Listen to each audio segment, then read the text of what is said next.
It's the Shayamouth Lounge, episode number 325. With 3 people. Do you know who those 3 people are? Tinky Winky, Dipsy, La. There's no 4th one this time. They finally killed him. Yeah. Who's been fired? She's off doing porn.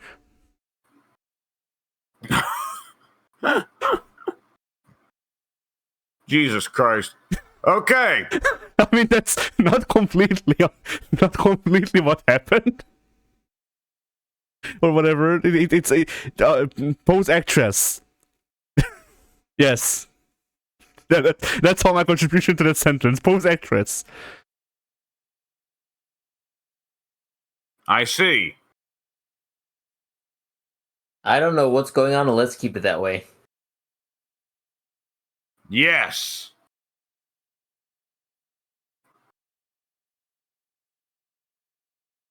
So anyway. What? Stone Cold Steve Austin is entering himself into the Royal Rumble. What? He hadn't already? He's doing it again. Oh. Gotta get that number 4. Yeah.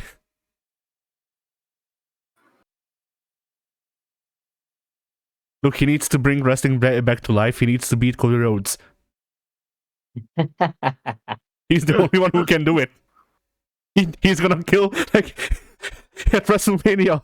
He just runs Rhodes over with a truck and then drinks beer. The referee counts the pin as Rhodes' lifeless body is lying under the truck. Rock didn't go far enough. Yeah.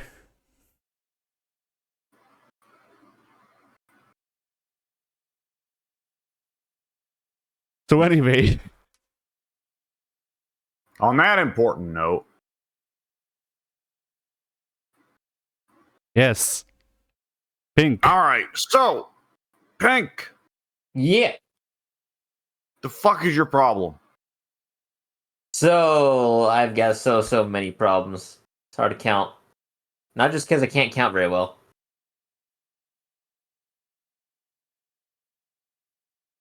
As for the channel, you know all that stuff I said was coming out last week? That'll probably be coming out this week. Said either no time to get those things uploaded this week, or my internet was out completely, which is fun to deal with. Ah, nice. Very boring. very. I was not a happy camper when I came home and realized I couldn't access the internet. Like, there went my entire afternoon. It was miserable. But, yeah. So, anything that I said was coming out last week, which I don't even remember at this point, that's coming out this week instead. Okay.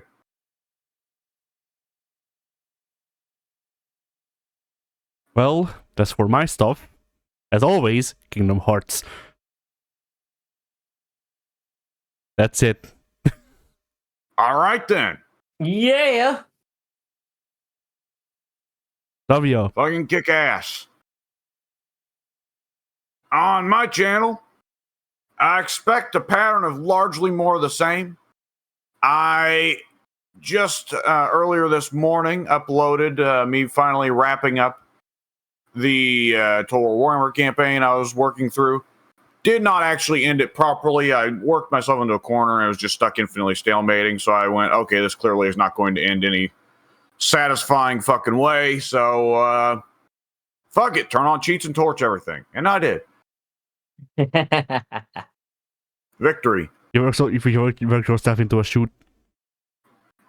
I really did, brother. But nonetheless, other than that, I expect the usual. So I'm going to bet, well, the Phasmophobia is the guarantee. Other than that, there's probably going to be Payday in there. There's probably going to be Raft.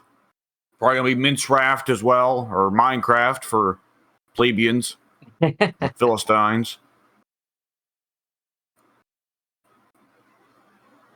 So that's all going on my channel, on the group channel, on April 29th, tomorrow, Monday. Danganronpa trigger app, dangan tripper app, Danganronpa trigger happy havoc, part 18. Yes. On April 30th, Tuesday, JoJo's Bizarre Adventure All-Star Battle Art Part 3. I see Funny Valentine in the thumbnail, which gives me a decent idea of what the fuck happened there. Yeah. It's finally time for gay priest versus U.S. president. Yep. And U.S. president is a zoner, but he has a command grab super, because fuck you. And it's also inexplicably a command grab super that is also an anti-air. Fuck you. Yeah. Literally no answer. There is literally no answer to that.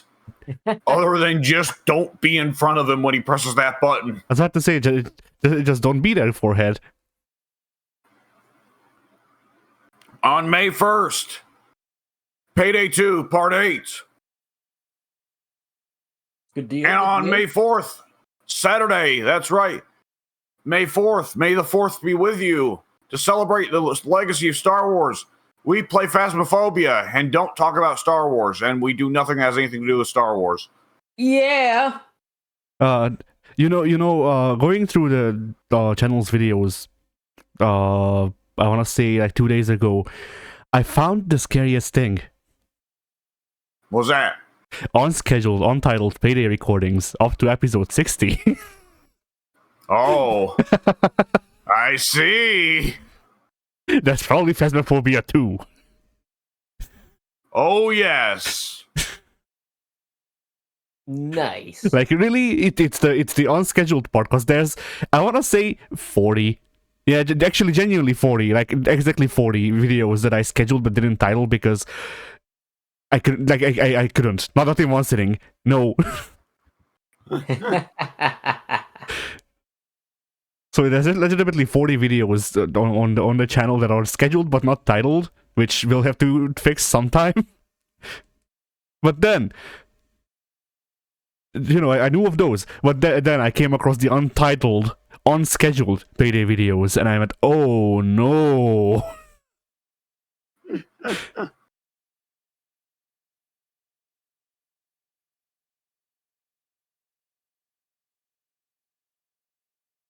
So yeah. All right.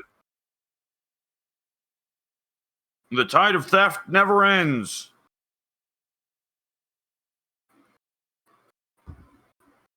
Don't you love it? Great.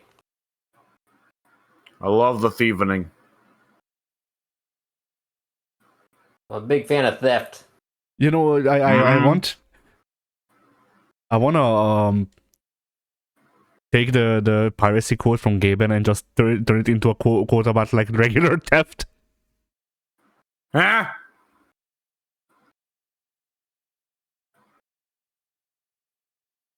And,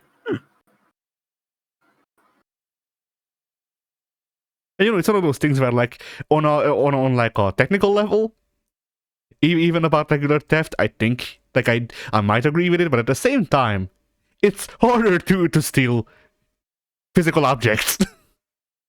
So, like, Considerably. It's one of those things where, like, you can't afford whatchamacallit, you can't afford a can of soup, but you can afford like lockpicks, sets of them. Well, no, I'd actually bet those are more expensive than the can of soup. The issue is that the lockpicks will require you multiple cans of soup. But that's the point I'm making, is that lockpicks are more expensive, so how would you have access to lockpicks if you can't afford a can of soup? Yeah, that's true. A lockpick can be used to acquire goods and services.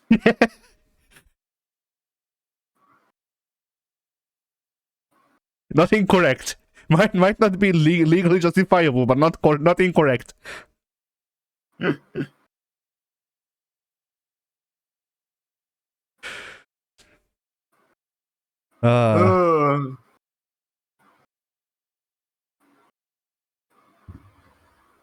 So yeah, the topic, I guess. Right, yes, I'm We do, in fact, have a topic. Yeah. Do we? Sometimes. Sort of. Which one of you did that? I got this. Personally, I blame Addie. I can't say for her, but it seems like a safe bet. I got this topic from my buddy Jay.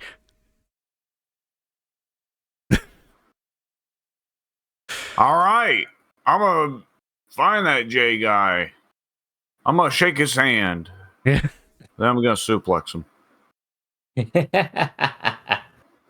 I think that's my favorite running gag in the past like 5 or 10 years that we've been doing stuff. Like this isn't a gag from the videos, by the way, for the listeners. This is just a gag that we set up in the text chat of just whenever you say something outlandish about wrestling, it's sourced by my buddy Jay, who is obviously not Chris Jericho at all. Of course not. Do you not remember what I'm referencing? No. Dave Meltzer said, I forget what. No. I forget what he said, but it was something very dumb. You know, as Meltzer do. And yeah. And to cite his sources, he just said, my buddy Jay. And it was very, like, from the way that it was typed, because it was a written thing, and from the way that it was worded, the person who gave him the information was very obviously Chris Jericho. So boy. So I just like saying outlandish things about wrestling and then sourcing them from my buddy Jay Enrico. You know? And he would. And he will.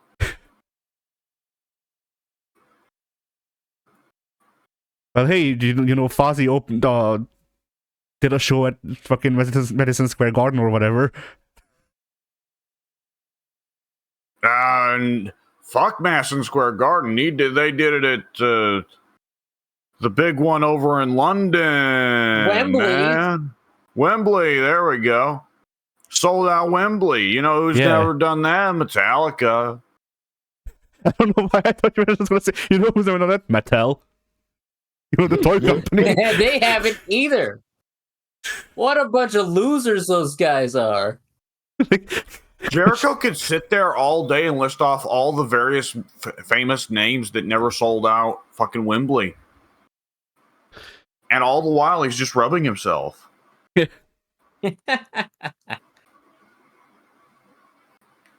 I need another young guy to steal the fucking heat off of. Give me Big Bill. That's assuming that big ass will ever get heat proper. That's the really funny part, is it's Jericho's trying to steal heat from the youngins so bad, but now he's picked Big Bill, who's never had heat. Wait, he has? Yes, Big Bill is the new Jericho project now that he's beaten Hook. He jobbed out Hook. I don't know if I thought you were going to say, he beat Hogan. You know, they just brought in Hogan for fucking, to feed him to Big Cass. Like Hogan like Hogan would ever agree to that. Oh, he doesn't get any say in the matter. You know, I was gonna joke that Jericho made Hogan job to Big Cass by kidnapping like the person he loves most, but I don't think that Jericho can kidnap Hogan and also have Hogan wrestle. Yeah. Hogan is in mid-match. He looks up at the Titantron. He sees himself tied up in Jericho's basement. Yeah. Oh no, brother! Mercy, brother!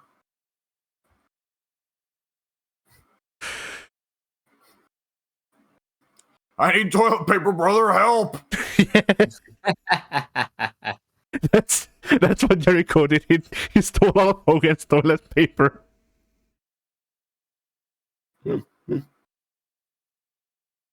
Hogan's too big. He doesn't know about going to shops. He's never been to a store.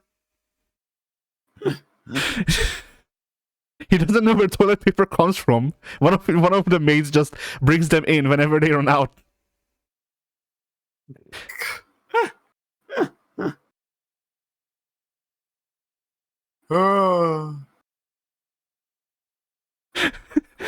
And then the infamous tweet was actually supposed to be like a message on his like internal work group chat.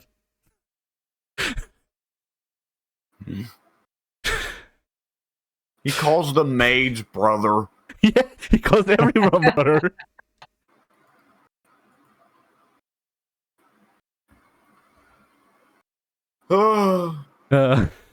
So yeah, the topic. Right, yes. Wrestling. Least favorite match type in real life and least favorite match type in video games. Separately. Yeah. Answer both, though. Alright. Well, in real life, I would say probably my least favorite is probably those like 4-post matches. I forget what the actual like term for them is. You know, where they need to touch the front turnbuckles. Yeah, where you need to tag in off an enemy. No, not now that you say that, yes, but that's not what I was thinking of. There's this one-on-one match type where they get their hands tied together, and they have to drag the other guy over and just tag the turnbuckle, and it never looks believable, ever. Oh, yeah. Because you know, on one hand, you know how like on one hand to make it believable, you need to be dragging your opponent's lifeless body along the ground on your other hand, but on the other hand, who the fuck has that strength? So like, yeah, you know, like someone might be able to do it, but they would probably dislocate their shoulder. Yeah, and that's basically the problem with the match type to me, is that like it doesn't look believable, and it can't.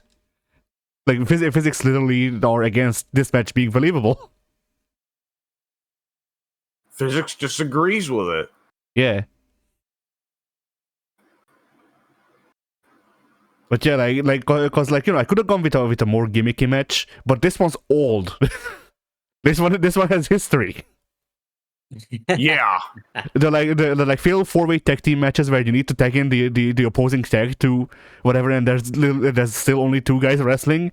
Like, those don't make sense either, but they strike me like gauntlet matches where, like, you know, they might do them every once in a blue moon or whatever, but they're only really here for like, I don't know, the next 3 or 4 years, and then someone will realize, hey, this is fucking dumb, and then just they'll stop using them regularly.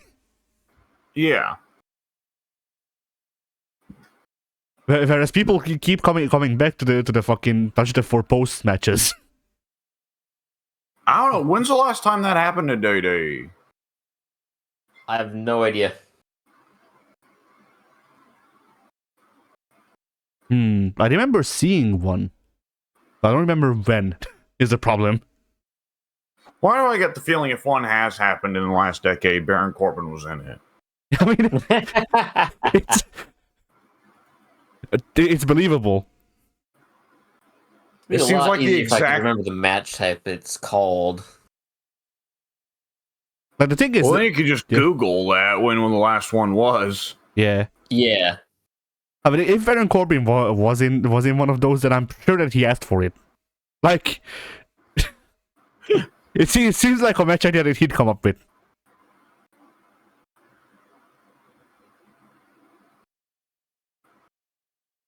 Like, you know, there's something about Baron Corbin I can't quite put my finger on, but like, I saw WWE posting this image of Baron Corbin going to SmackDown, and I went, oh fuck. I don't even watch wrestling anymore. I haven't watched wrestling in 10 years.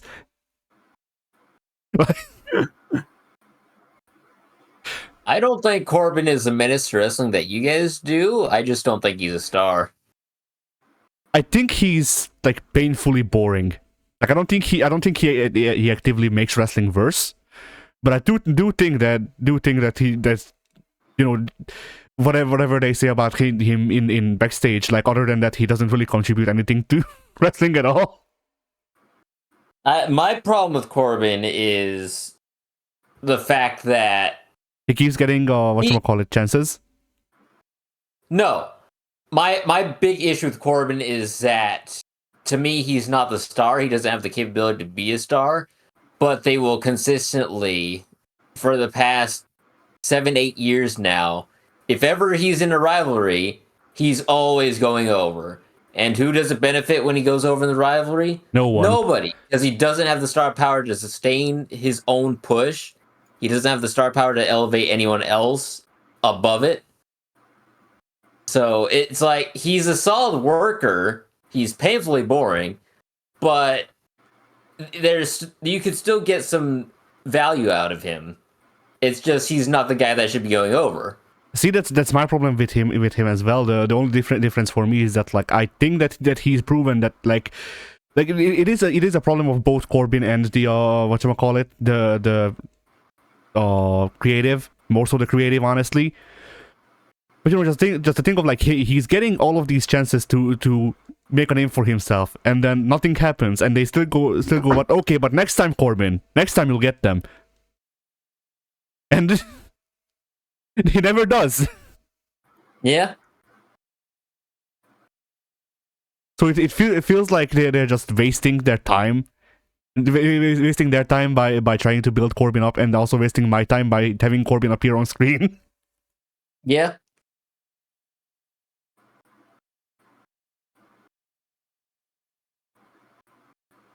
Like if he was just some random fucking jobber, like if he was modern Heath Slater, I'd be like, okay, cool, he's on the cast, I guess. I like how you say modern Heath Slater when modern Heath Slater is just Heath Slater. That wasn't even that long ago. He's just Heath. Yeah, he's not Heath Slater anymore. He's just Heath. Oh, this is true. This is true. Because unlike Corbin, he could get Heath.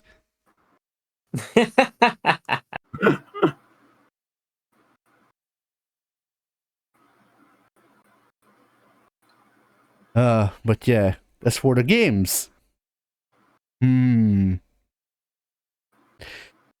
mean, okay. Do you want an answer of like actual, genuine, like refined match types, or just any? I suppose just any. All right, then the answer is easy. Fulfill your fantasy. What the fuck is this match? How dare you? What a classic. Featuring SmackDown vs. Raw 2006, the best one, mind you, until they changed the series name to just WWE Year. Do you remember this match type at all? Was it not the catch-all name for both bra and panties matches and tuxedo matches? No. Fulfill your fantasy is a pillow fight in a ring. with all of the women wrestlers getting like sexy cosplay for some reason as exclusive outfits in that mode. Right, because that would be around the time they did in real life WrestleMania fucking 20 or 21, or who gives a fuck, they did the Playmates match. Yeah. I have to ask, I know the answer is going to be no, but I have to ask, can you play that match with men? No. Unless you mod the game, in which case, yes. Like honestly, the only good thing, in my opinion, the only like noticeably positive thing to come out of just bra and panties matches being involved in these games is the glitch in, I think it was Here Comes the Pain, but I forget. But if you give the women the people's elbow, they will strip during the move. Right. Yeah, that was Here Comes the Pain. I remember that. And like, you know, it's one of them things. That Lita more or less did do that. Yes, Lita did do that. That is more accurate to Lita. Yes.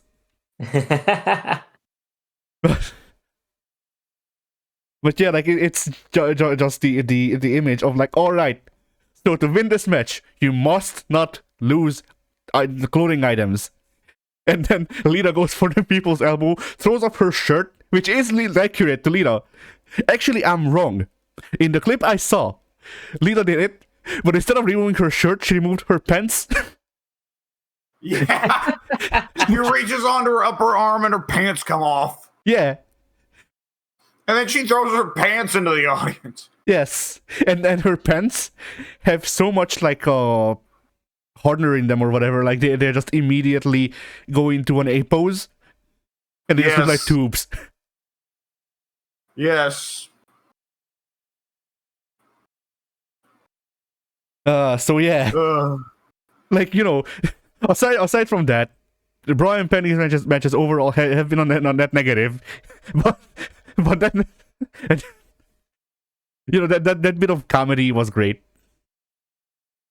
And What then a time to be alive. Yeah, for recurring match types, probably Money in the Bank. I don't think I've played a version of Money in the Bank in these games that I liked. The rollout mechanic seemed like it was really going to help there, but no, the people that get rolled out of the ring tend to pop right back up and slide back in the ring anyways. Yeah. It only ever seems like the rollout mechanic hits you particularly hard. Yeah.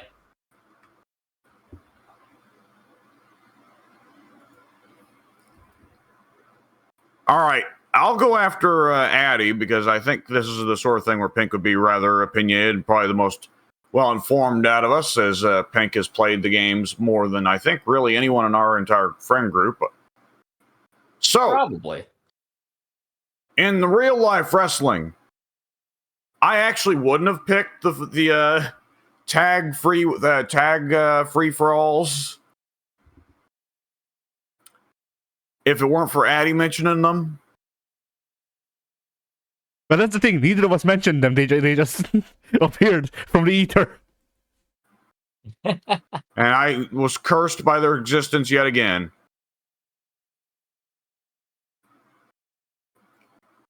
So, but yeah, that match type is fucking awful, and I hate it. And it is an insult to everything.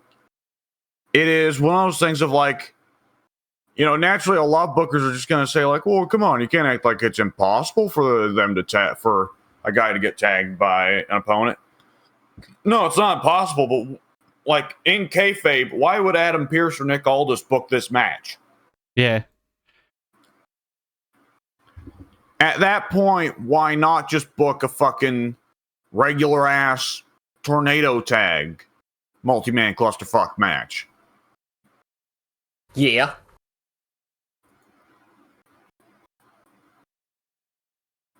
So, you know, that's one of many problems I have with that. Well, yes, but then you also have to think about things like, because I did, about things like the reverse battle royale. Yeah, that I'm not even gonna count that. No, that I'm not gonna count that. I'm not gonna count the Judy Bagwell on a pole match either.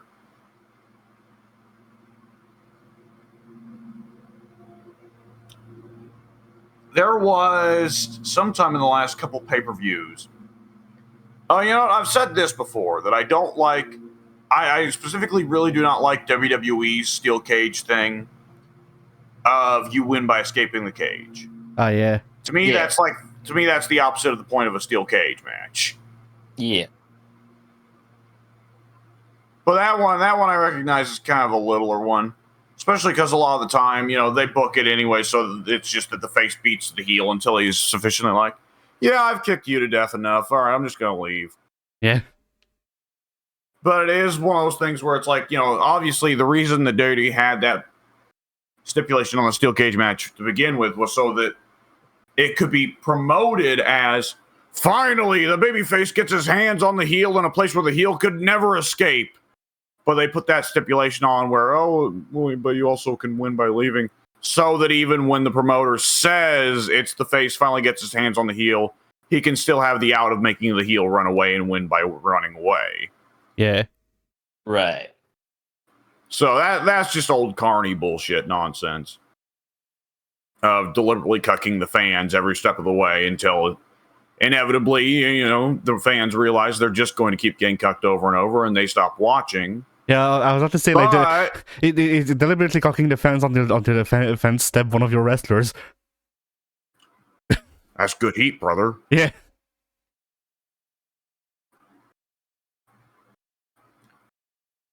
But yeah, nonetheless, those are my two picks there.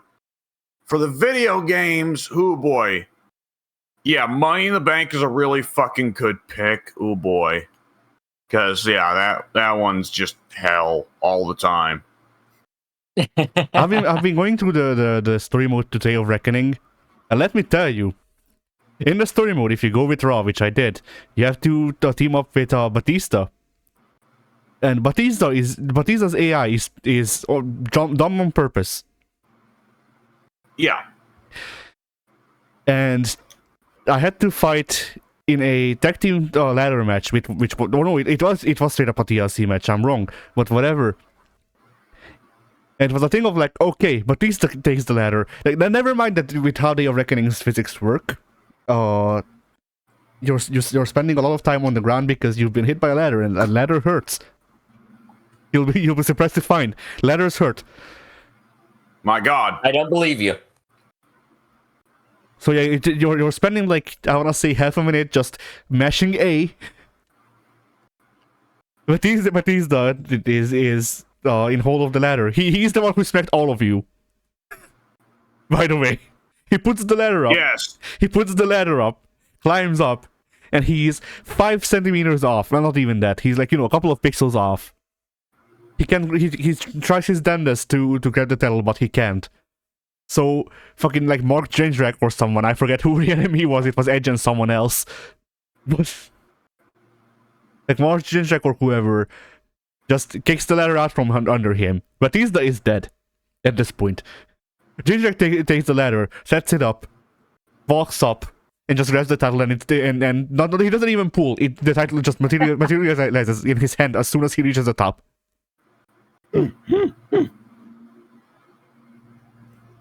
So I had to replay that. So I had to replay that match 15 times.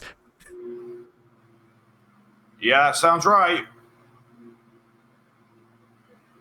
Because yeah, I'm trying to go through the story modes in those games because, for one, because I'm interested in them. For two, so that if and when we'll hit them, I will actually have the characters unlocked.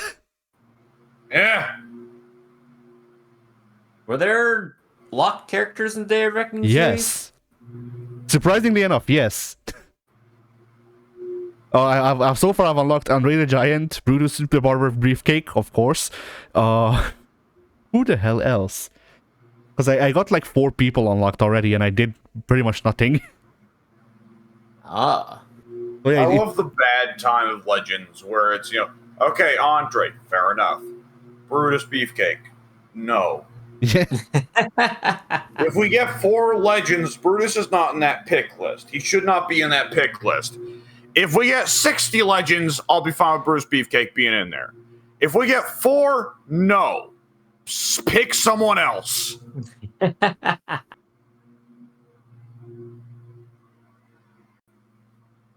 most legendary thing Brutus Beefcake ever did was have Shawn Michaels throw Marty Jannetty through his barbershop window.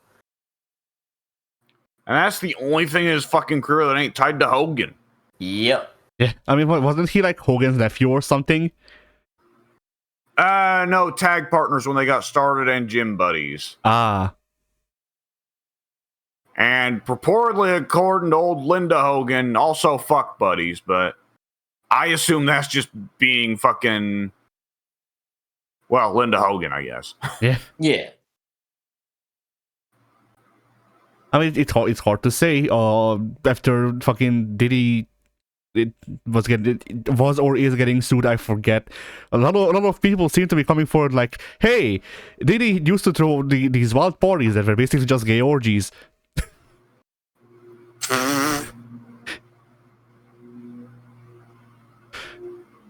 So like from the stuff that people are says, like, the alleged truth.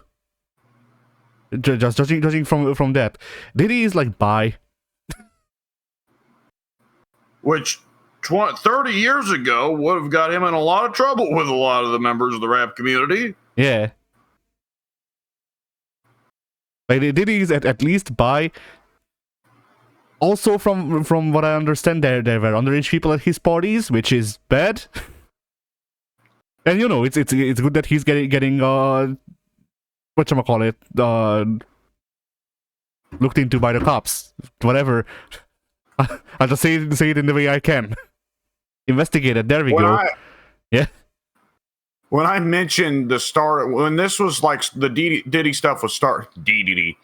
It's me. It's He DDD. works at mass parties, but not for fucking porn or anything like that. When all this Diddy stuff started, and I mentioned it in passing to Mike, I mentioned that people were joking about Bieber getting mistreated.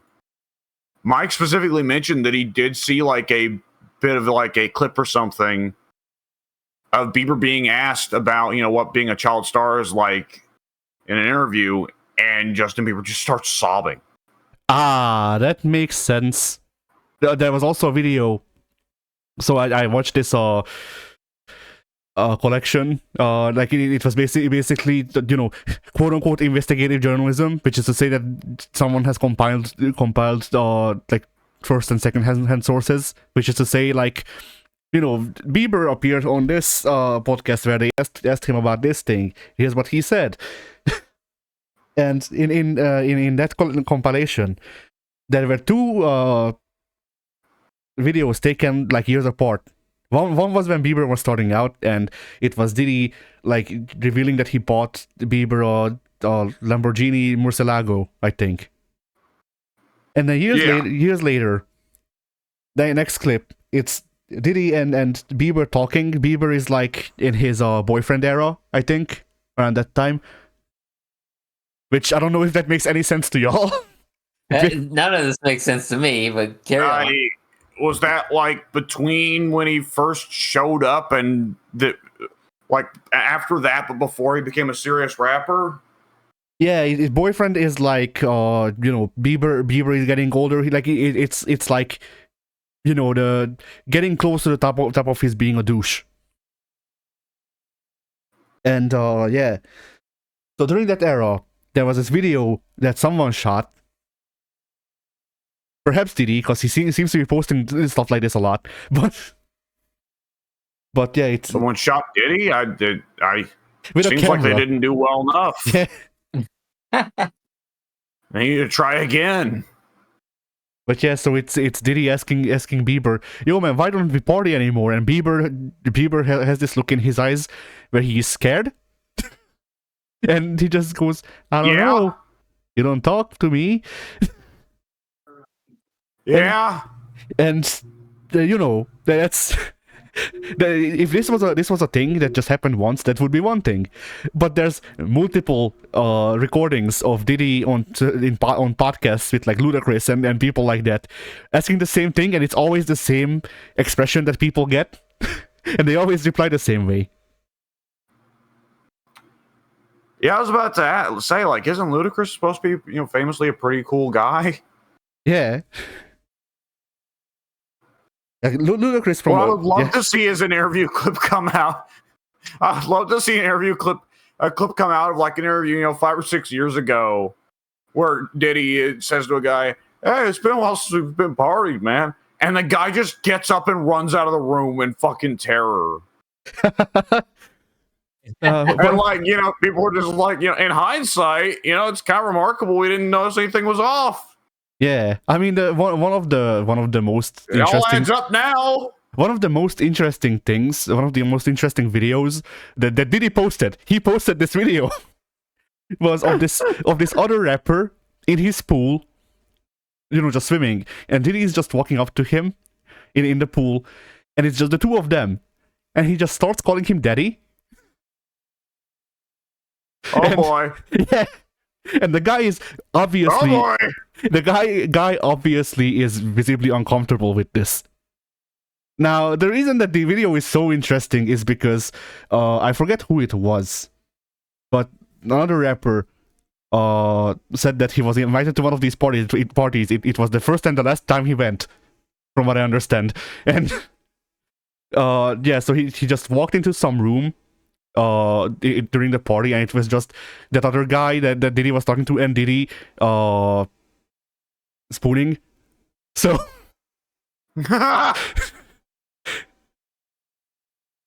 So yeah, it's Okay, it's one thing. Okay, this bears mentioning. Yeah. Like homosexuality and bisexuality's historic relation with rap have been, famously kind of mixed, more so, less so at different periods. But there's times and places where, it's, as long as you say, well, you're not gay, you're not bi, you're just, you got the down low thing going on and you're always on top, never on bottom. The people will just go like, okay. But that is definitely in the territory of like, oh yeah, Diddy may have 30 years ago had people killed for knowing about that. Yeah. That might be why Tupac is fucking 6 feet under right now. No, well, okay, we don't know, of course, but allegedly. No, that is almost certainly not why Tupac is dead. But man, wouldn't it be funny if it turned out all this speculation, all these years about it like being some serious gangster conspiracy? No, Diddy just had him killed because he found out that Diddy was gay. Yeah. I mean, it's close enough from the information that we know right now. It seems like Diddy got him killed because of market growth. Like Diddy I'm sure there was a growth. Yeah, because like according to the current thing, as I understand, the current rumors or whatever you want to call them, Diddy got Tupac killed to make it so Biggie has a larger market share. And then he had Biggie killed once Biggie signed over his like residuals over to Diddy. Really, that's the theory now that Diddy had Biggie killed, because for the longest time it was thought to be Suge Knight because of Suge Knight's involvement with San Andreas has their own equivalent to what I forget. What's it called in San Andreas? The SWAT unit that's all evil and shit. Are they just explicitly called the same? Are they also just called Crash? Oh, Crash, yes. Yeah. Because Suge Knight was supposedly very... Well, I don't think it was supposedly. I think it was openly very heavily involved with Crash. And it's speculated that Suge Knight used those connections to pretty well successfully get away with having Biggie assassinated. See, that's a good question. I don't know then, because there was something about like Mary? What? Yeah, nothing. Ignore me. I'm sleep deprived. I'm just throwing shit out. Like I just remember hearing about Biggie's death. I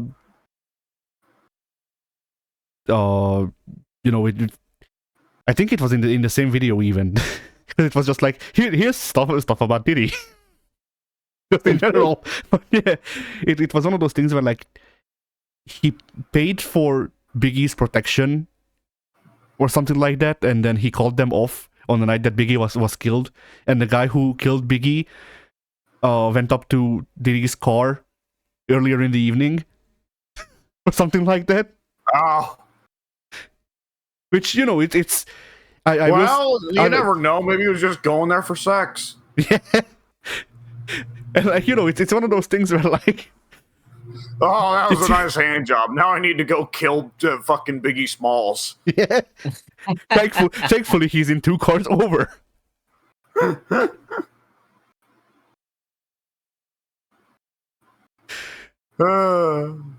So yeah. And really, like, even with Diddy, like, who gives a fuck that he might be gay? It's the problem is the underage stuff. Yeah. Like, I'm sure Exhibit would send a couple of funny tweets about him being gay, but other than that, like, who cares? And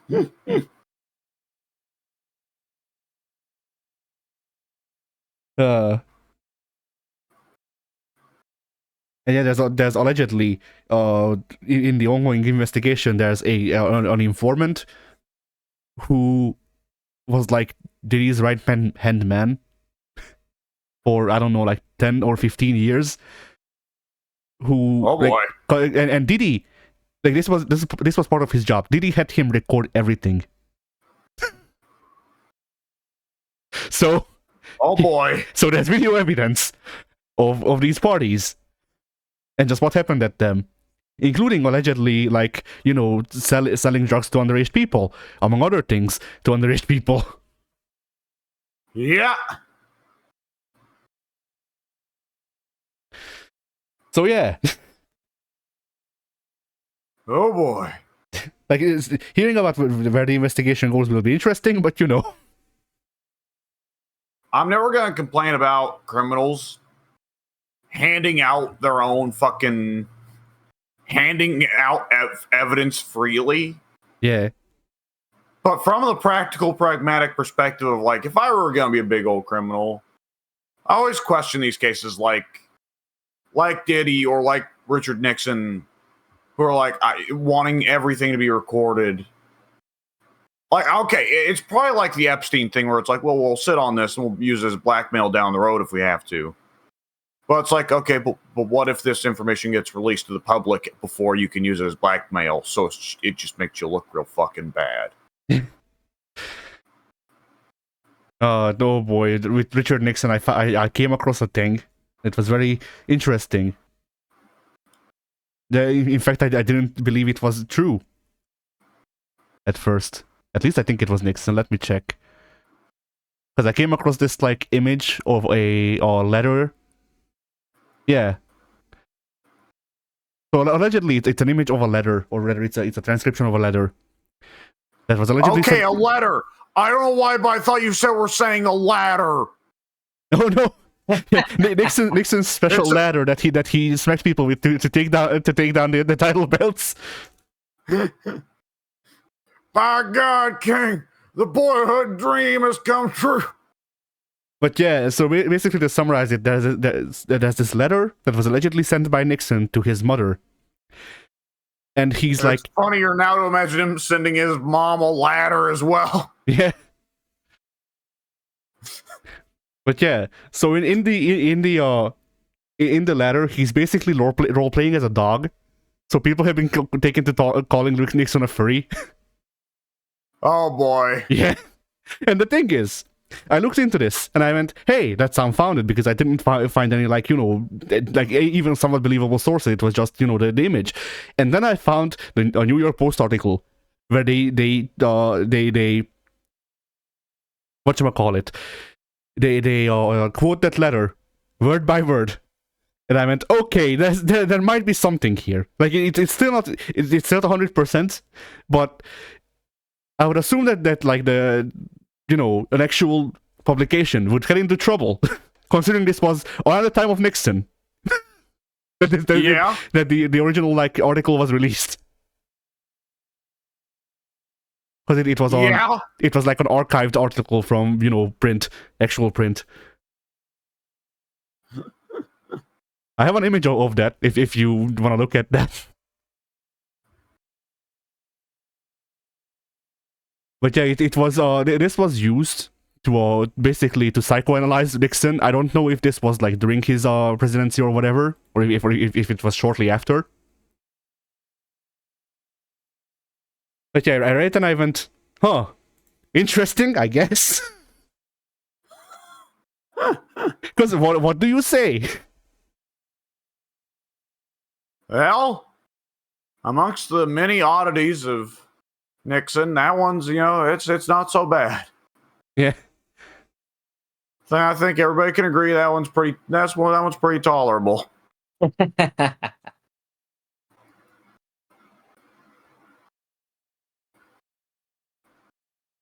But yeah, so like I came across this. Twitter randomly just gave me this post through the algorithm. I was like, hey, you might be interested in this, and I went, not really, but I am intrigued now. And all of the I wasn't past tense. Yeah.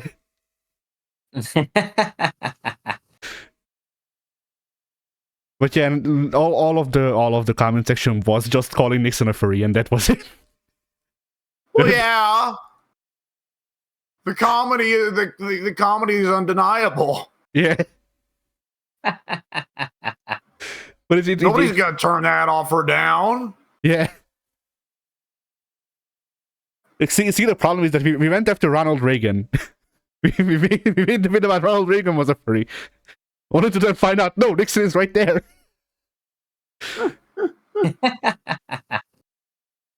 But yeah, like that half of the comments were like that, and the other half was just like, I imagine Nixon is rolling in his grave, knowing that like that if he waited 20 more years, he could have been could have just straight up been a furry.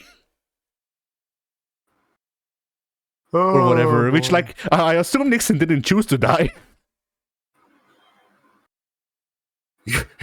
You assume? Yeah. God damn it. There's nothing in this world that'll satisfy my desire to be a fucking dog. Yeah. It's time for me to go. Bleh. I guess one last anecdote before we get back to the topic is that researchers have allegedly found that dogs and have been through evolution developing more defined eyebrow muscles so they can communicate better with humans. Because wolves don't have them, but domestic dogs do. And that makes sense. Or well, I suppose like dogs would probably have them, but it's not as developed, I guess. So yeah, either way, people are now theorizing that that in like a couple of 100 years, dogs will start looking more human. Like, just like the idea that I don't know how much say they get in that. Yeah. A lot of that say comes down to the dog breeders, and they ain't gonna let that shit happen because the joy of dogs is how derpy they are for most people, I think. But just this idea that in like, I don't know, 1,000 years, like racism has been mostly eliminated in humanity in 1,000 years. Now dogs enter the fray. The race war continues.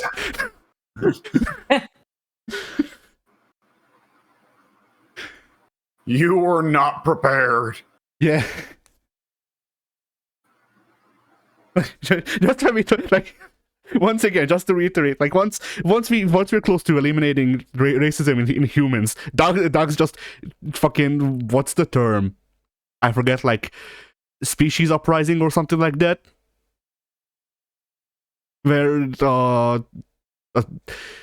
it's this like terminology that's used to talk about like how, or uplifting, something like that, where you take a species that isn't like self-aware and stuff, it isn't as developed as humans, and you just give them that intellect. I don't know how the fuck you would do that, but just pretend you can. But yeah, they just do that to themselves. Dogs just suddenly become like, dogs just suddenly get human-like intellect. They talk somehow, I guess. They don't have the defined like the ape lips that we do to form sentences with, but whatever. Our freaky shit. Yeah. Or who knows? Maybe in 1,000 years, dogs will develop those defined ape lips. Oh boy. Anyway. Oh yeah, wrestling. What the fuck? No, I don't remember how we got to this conversation, but thank you for asking. I'm trying to piece the pieces together. But Nixon I don't know is a furry.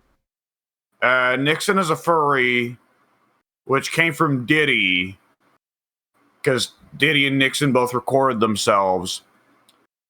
We got to Diddy from... Yeah, that's the part I'm missing too. Yeah, presumably some instance of homosexual or bisexual depravity. Which Money in the Bank matches are known for. Famously. Boy, that would have changed the fucking tag team three-way, fucking Hardys, Edge and Christian Dudleys. But maybe we finally would have figured out why they call him Edge. Yeah?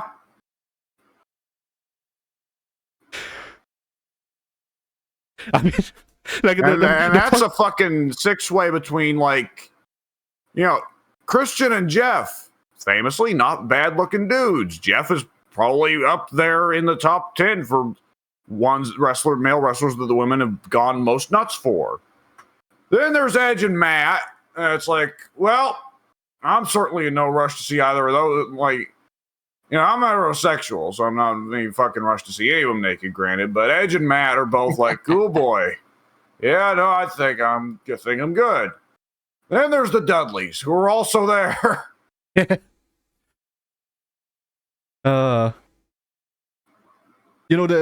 thing about Edge though is that like both of his names, both of his WWE names or whatever you want to call them, because because wasn't his original name supposed to be like fucking Dalton Hardcastle or something like that?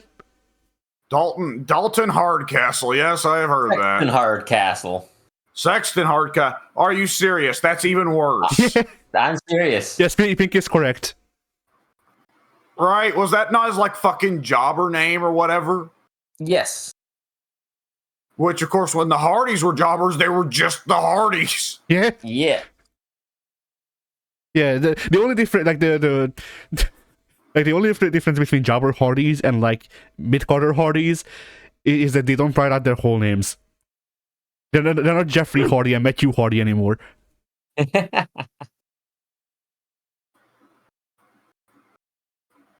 I swear there was one instance where it was Jeff Hardy, JEF. But no second F. It was actually... I mean, I want to say so, and it wasn't intentional. It was an accident just because they didn't give a fuck. He was just being marched out there to get his shit pushed in by Hakushi, Yeah. So... Yeah. Who gives a fuck?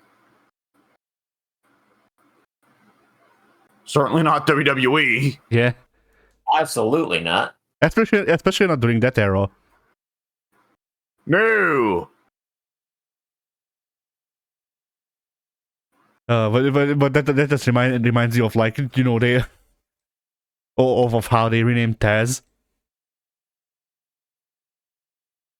How so? Well, you see, in ECW, Taz is written with 2 Z's, which also infringes on Disney's copyright, or not Disney's, Warner's, but whatever, Warner's copyright. So, Paul. What? Oh yeah, I said Paul. Yeah, Paul. Fucking Paul. Well, that's the thing though. Like, technically, it doesn't infringe on their copyright, but WWE wasn't taking chances. So, because if memory serves, there's a specific thing that you have to file a patent under to be able to patent your wrestling name.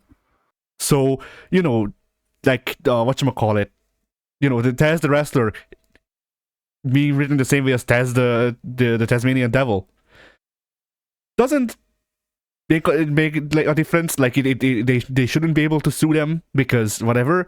At the same time, Taz in ECW was going out to the ring in shirts that had Taz the Tasmanian Devil on them. Right. So.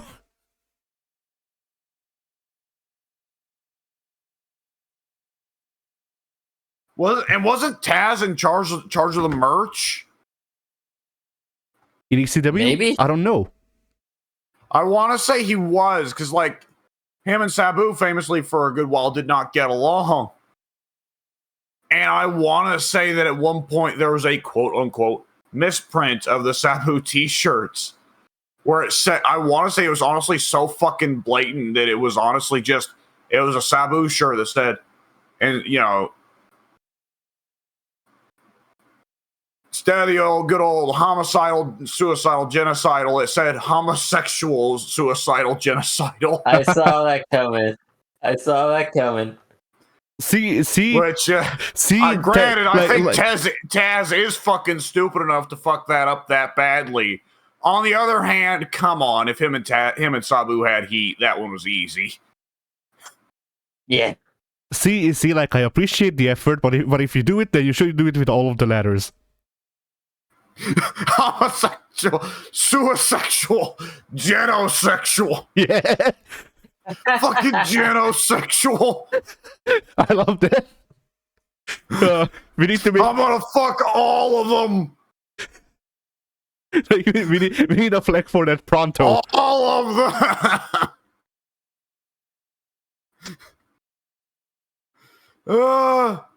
I mean, suisexual. I don't know. That's just masturbation. Yeah, like there is like that would just be like a synonym for autosexual, which I think is a thing that exists. And it is what it sounds like. Oh, good lord. Yeah. You see, like, here's the thing: Hulk Hogan, autosexual. He is sexual. Hulk Hogan is. I'd say part of Hogan's problems later in life is he's Linda-sexual. Yeah. No, Brooke. What's wrong with us? How could we leave out Brooke? True. Brother, sister, brother, daughter, brother. I don't know why. I don't know why that's so funny. Just imagining Hogan just waking up, going downstairs. Brooks having like cereal or whatever. And he just goes, daughter, brother. Yeah. Well, then obviously Nick is son brother. Yeah. Linda is now ex-wife brother. Yeah. Ex-wife brother.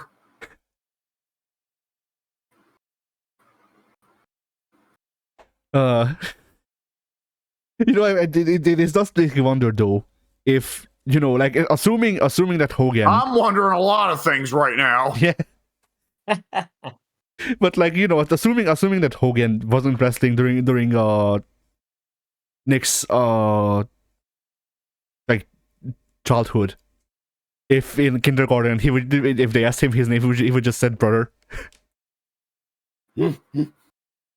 They just hear the brothers resonating from the phone and go, "It's Nick's dad." Yeah.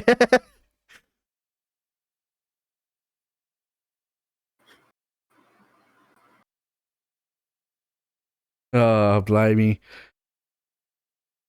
So I forget. Did you say what your least favorite was in the games, or?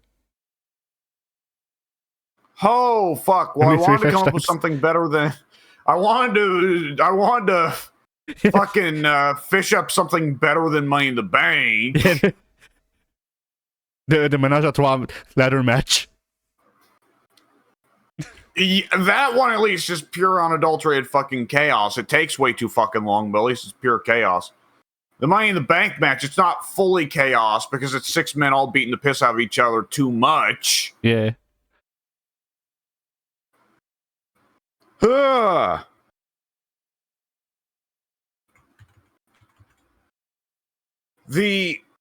Oh boy. Other than that, what would be the worst?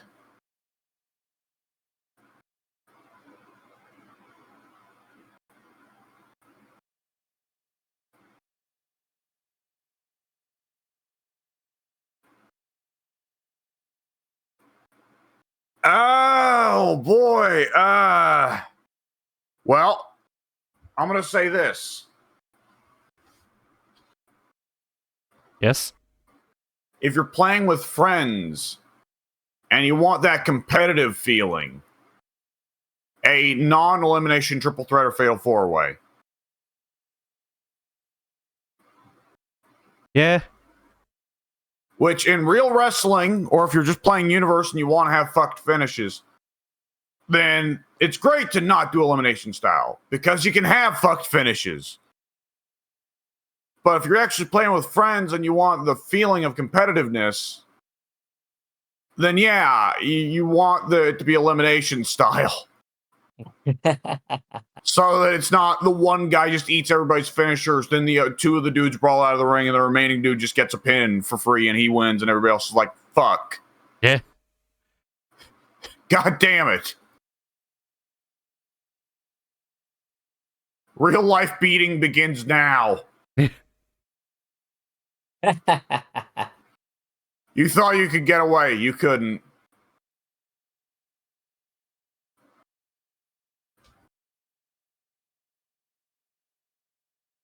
I mean, it's all fun and games until your friends in real life bring out the ladder.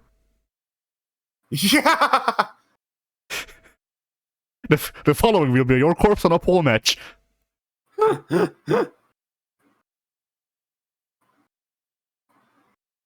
We are now starting the ladder in your ass match.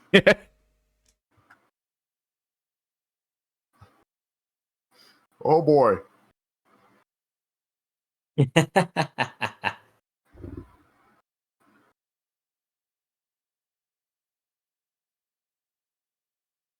All right. Pink. Bring us some valuable answers to get us away from all this bullfuckery that we've been up to for the last 20 minutes here. All right. So, one of my least favorite match types in real life. Honestly, any type of triple threat, fatal four way, anytime you get more than 2 people in the ring in a normal quote unquote match, it's usually gonna suck. There have been plenty of what's the word I'm looking for here? There have been plenty of exceptions to the rule, but for the most part, if you get more than 2 people in the ring in a normal match, it's not usually a good time because it can be very spotty, and a lot of times the spots won't really make sense. A lot of the maneuvers they'll have to kind of work it's a around. Spot, but it's the spot where everybody runs into the ring and hits their finishers on each other, and then there's just one guy left who's like, "Oh, okay." And a really frustrating part about triple threat specifically is how does it go down like 98% of the time? It's 2 guys wrestling a normal match in the ring while the other guy waits on the outside until it's his turn to wrestle his 5 minutes in the ring until the next guy goes out. Yeah. Like, too formulaic for my taste, and not usually entertaining because you can usually get a pretty good idea of what all is going down, and it's not exciting. And yeah, I'm of the opinion that triple threat or fatal four way, the rare good ones that actually build around the idea of it not just being effectively 3 singles matches going on at the same time, but being 3 dudes actually, I don't know, having a actual story they can go off of together is great, but most of the time it does just boil down to 3 independent singles matches going on at the same time. A triangle of singles matches. Yep. Because like I said, there have been some good ones. There can be good ones. There can be some really great ones. I would not put it under the great category, but at WrestleMania 40, Logan Paul, Kevin Owens, Randy Orton, they built it around the story of, well, Kevin and Randy would both really like the U.S. Championship, but they really want to beat the shit out of Logan Paul. That's a fact. Now, so which is the higher priority? On the game side, though, I've got plenty to choose from. I'm going to specifically point out a ladder match, not ladder matches in general, but the ladder match from SmackDown vs. Raw 2006. The AI is completely bugged. They will not attack you. They will not defend against you. They will not do anything. All they are programmed to do, all that they wish to do in their entire miserable little lives, is run out of the ring, grab the ladder, run in the ring, set up the ladder, climb up the ladder, grab title. So you can cheese it pretty hard, because just let the AI set up the ladder, climb up the ladder, push the ladder over. Then as they're recovering, you can get up the ladder and win the game. And it's terrible. The SmackDown vs. Raw 2006 has probably the worst ladder match AI I've ever witnessed in a video game across all brands. And the funny thing is that in 2K24, the AI is the exact opposite. They won't go up that fucking ladder to save their lives. Yeah, they'll knock it over. Yeah, they don't care about the object hanging above the ring. They're only interested in beating down everybody until they're dead. And they don't die, so it's gonna go on forever. Yes, the AI just decides chaos reigns. It's just like you're having this ladder match, and who gives a shit? It's Grayson Waller beating up Kofi Kingston, beating up fucking goddamn Stone Cold. and Kofi Kingston's just knocking over ladders and just doing the Elmo fucking puppet pose in front of the fire, holding the arms out.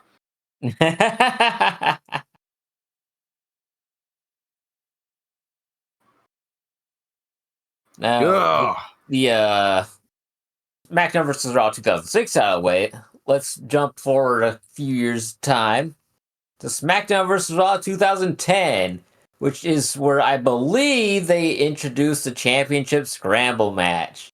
Yes. Now, I'm a big fan of the championship scramble match in real life. They only did it once. I thought it was a great concept. And they never did it again for reasons unknown to me.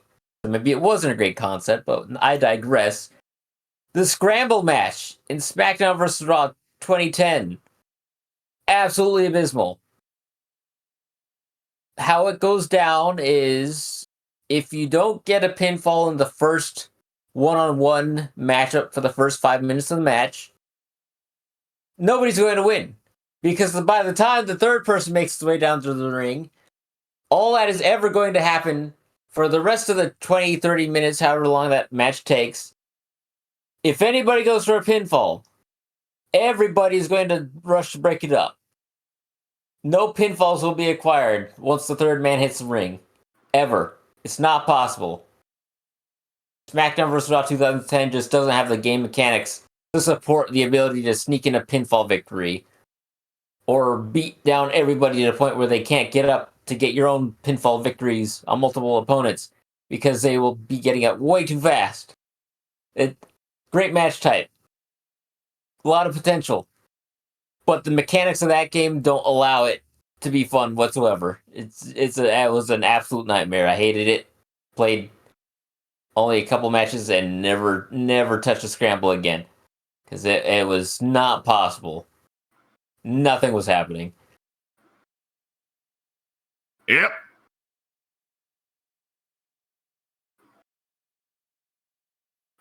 I can't comment because I've only played the match type in 11.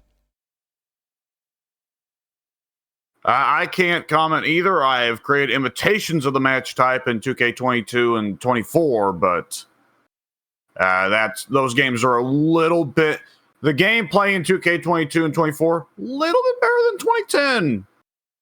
Just a tad, Yeah, it's like stiff competition, but yeah, I think 2K22 and 24 really just kind of edge out SmackDown vs. Raw 2010. Just a tad. 2011 wasn't bad. That was a big year, but yeah. 2010, that was in the 2 years of no content. Yeah. So somehow 09 and 2010, those were the dark ages. Somehow it was all caused directly by 2008. Yeah. I was about to say, I only have the notable wrestling games. Backyard Wrestling 1, SmackDown vs. Raw 2008, and 2011. By the way, I also won 2K14. Yeah. Which was also notable, I suppose. I mean, it was the last proper wrestling game on the 360 era. Yeah. Yeah. 2K14 by THQ for all intents and purposes. Yeah, that's what I was about to say. Label on it, but yeah. And it's the last one before 2K tried to go simulation style with 15, which is, of course, a mistake they later on wound up regretting and regressing. Yep. Yeah. But not enough. Like to do the Day of Reckoning story mode, I had to create a wrestler. They just straight up have a Shoryuken in this game. I don't know why. Amazing. You should be asking why not. Yeah. But yeah, it's like, all right, so we have if we have like it's 3 separate stances for just the Great Muda, and also Ryu's moveset. Yep. Yeah, that was back in the day when the video games would just casually like, yeah, we put in, like, it's not just like, oh, these moves are perfectly acceptable on Muda or Misawa. No, these are explicitly fucking Keiji Muto and Mitsuharu Masala moves. We're not even going to pretend it. Not only that, we're going to make it where if you play through season mode, you very clearly unlock a custom character preset that is just absolutely fucking Mitsuharu Misawa, no fucking doubts about it. Yeah. We are just one step short of WCW versus the World putting Mitsuharu Misawa directly into the fucking game and just renaming him something generically racist against Asians. Yeah. Like, what was I gonna say? Not even that, but the titles of the moves haven't been changed. And like, the Shining Wizard, whatever, the Shining Wizard, whatever, most people would just go, okay, I guess. Would Hurricane have called it the Shining Wizard? I don't know. Pink, you might. I believe it was. I actually don't know because I don't recall. I don't recall commentary ever calling it the Shining Wizard on television, but it's always been the Shining Wizard in games. So yeah, I can't hear Lawler ever calling it the Shining Wizard, but I could imagine JR calling it the Shining Wizard. Oddly enough, it's the Shining Wizard. It's the move created by Dr. Death. Yeah, over there in Japan where he is God. God, Yeah. I wish I was in Japan. I wish Stone Paul Cold was Heyman would under have this been on desk. commentary. Paul Heyman would have been on commentary around the time Hurricane debuted, actually. So there's a strong chance that he called it the Shining Wizard. Yeah, that's true. But yeah, like the Shining Wizard, whatever, I can accept that because all of people have used it in WWE, and sometimes they actually called it that. I would assume Emerald Flosion. It's never been called anything else. When Cena did it, it was the Emerald Flosion. But would Cena have done it by like 2005? I guess so. Oh boy. I'm not for certain. I didn't watch for that time span. My memory is, and Pink can correct me here, that the Emerald Flosion was the first move Cena did that he was really trying to show off that he was experimenting, which would put it at like 2009, 2010. What is an Emerald Flosion? Okay. I'm trying to think because there's another move used by at the time active wrestler that's named something else, but it is also just an Emerald Flosion in Day of Reckoning. Well, whatever. I can't recall it. I just remember that it's the finisher for like a jobber, like fucking Rene Dupree. Yeah, sometimes that happened, that a jobber would get a big, cool Japanese finish, and it's just forgotten because, they probably hit that finisher twice in their whole WWE career. Yeah. Dude, I follow, I think I mentioned before that I follow a Twitter account that is a guy that, he takes a look into the 2K24 files and he gets to see where they've went ahead and thrown in, so and such moves ahead of the release of the full DLC character. Yeah. And Mosh, well, imagine my surprise, I'm scrolling through and he's showing off clips of, a new animation for CM Punk's roundhouse kick, Devon Dudley's sidewalk slam. Okay, yep, fair enough. Mosh's burning hammer. What? The thing he's known for. And as a matter of fact, yes, we are getting our either fourth or fifth burning hammer animation from Mosh. Fuck it. I'll take him. And the funny thing is, is that the burning hammers we've got in the game so far, we've got two that are the Tyler Rex burning hammer, the completely safe one where it's a face drop. We've got the old, stinky, janky top rope back burning hammer. Yeah, the one I never liked. The one where the person bumping bumps like they're a fucking loaded spring. Like RVD's bumping for a pile driver cell. I was about to say, like, they like, back in those times, everything was hand animated except that. They hooked up RVD to the computer for that. Yeah. They hooked him up to the computer. Like, that's the thing, like, the move wasn't done on him, he just did that.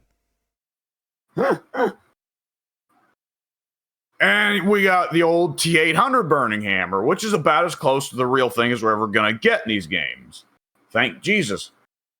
But with Mosh, the new Burning Hammer is like the fucking Brian Kendrick, Dakota Ibushi Burning Hammer of like so beyond unsafe. I'm not even putting up my fucking left arm to cradle your head. I've got you in the fucking Argentine. I'm just gonna fall over sideways and dump you on your neck directly. I'm not holding on to shit. You're just getting dumped, kid. See, I was gonna say that like you know I'm fine with them adding more burning hammers. As long as like you know the more unsafe the better. Just fuck it. Well, the great thing is it's the Brian Kendrick unsafe burning hammer. Brian Kendrick's not been in the game for 2 fucking years. Yeah, which is a shame. I miss him. Is he? I forget. Brian Kendrick was an agent for a little bit. What happened to that, Pink? Was it like the daddy asked him to get released because he said something unusually crazy, even by Brian Kendrick standards? No. WWE asked him to. That is, he got released when Rooster came back. She requested Kendrick to come back to work as her agent specifically. So he was only around. He was only around as long as Rooster was around. That is so fucking perfect that Rhonda, with her supposed conspiracy theory nut job husband, is like, I need another conspiracy theory nutter around here. I'm not gonna let. Do you think I'm gonna let Abyss fucking Joseph Parks handle me? Look at him. He's in a nice suit. He's a nice guy. I don't want anything to do with that shit. Give me a crazy person. Wait, is Kendrick down the rabbit hole? Oh, Brian Kendrick's a notorious conspiracy theory nut job. Oh shit! Where is he on the spectrum from? Like I don't know. Where is he on the spectrum from? So far as I know, he's not racist or anything. Okay, but he is absolutely a jet fuel does not melt steel beams type. Okay, because I was about to ask like where is he on the spectrum from like a normal person to Dante's voice actor? Even Ruben Langdon, if memory serves, never said anything worse than like vaccines have chips or whatever. And like, I don't give a shit. Last I saw, he was starting to go down the racism hole. Oh, excellent. He did nearly get fucking murdered in Brazil, so maybe that started it. Yeah, he went down to Brazil to check out UFOs down in Brazil, and while he was down there, like some fucking gangsters tried to kill him or something. Man, that happens to me whenever I try to UFO watch as well. Maybe he should have. Maybe the aliens are gangsters. maybe Langdon should have yelled real guard. Drive-bys in the UFO. The UFO's got a fucking roll down door or window. There's an alien version of Gina and Juice playing in the background, like from the cars or whatever the UFO speakers. The UFO flying in midair is nonetheless bouncing up and down as if it was a fucking lowrider. Yeah. Like only bouncing the front, then only bouncing the back.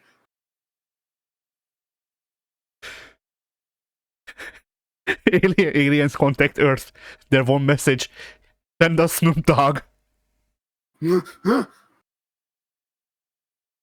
My God, well, they've probably been waiting for him. Good Lord. He's been ready. He's no. They can't take Snoop until they develop space weed. That's his terms. I think I've mentioned before the fucking Cheech and Chong space coke bit.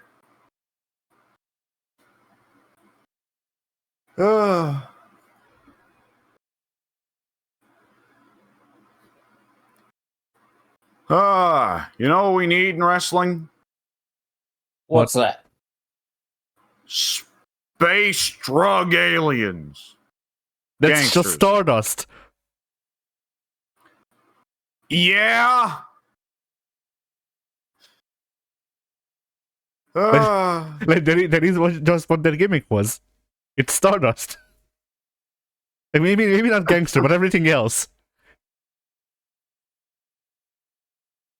Okay. I don't know, man. That was pretty gangster, yo.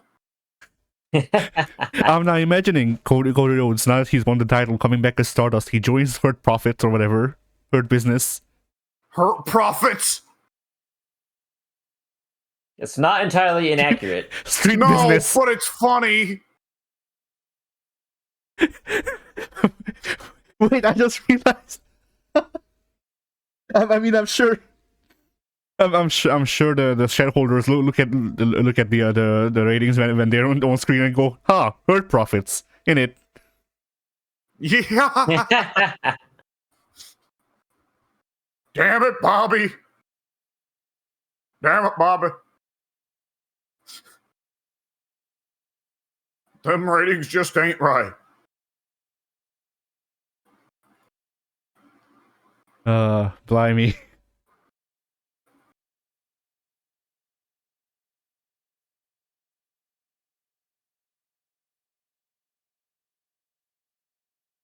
Ah, good shit.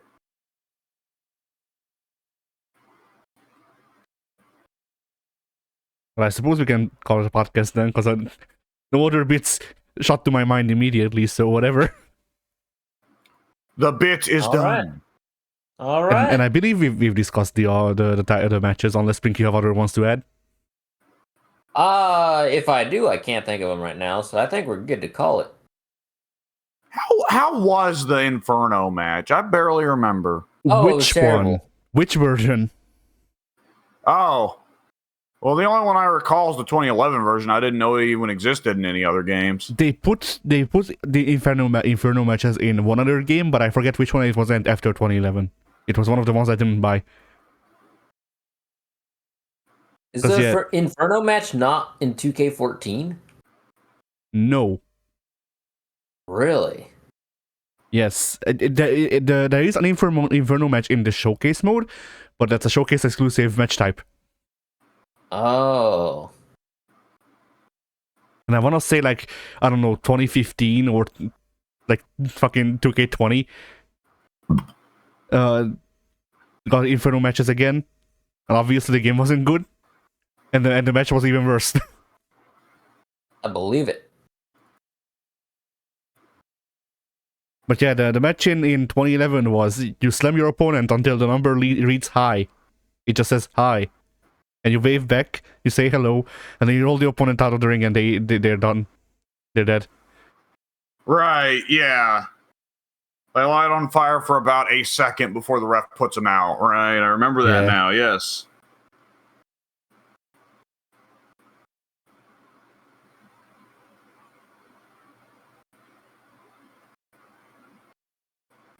Alrighty. Well then, I guess that was the podcast. I suppose it was. Bye, I guess. You know, I guess. Yeah.